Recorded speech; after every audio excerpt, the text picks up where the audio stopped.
بسألك بس نازله مع مين النهارده؟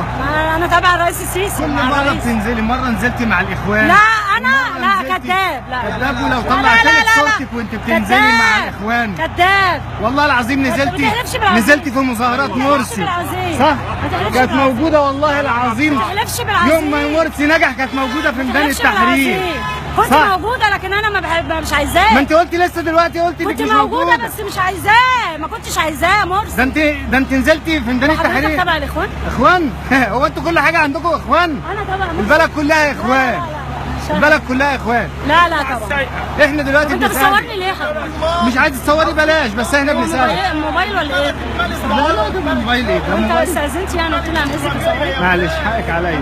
انت مع باقي الارض يعني؟ انت مع باقي الارض؟ لا مش ما نازله تعملي ايه؟ ما تبعدش اصلا. يعني انت نازله ضد السيسي مع باقي الارض؟ لا طبعا. ما نازله ايه؟ انا نازله مع السيسي.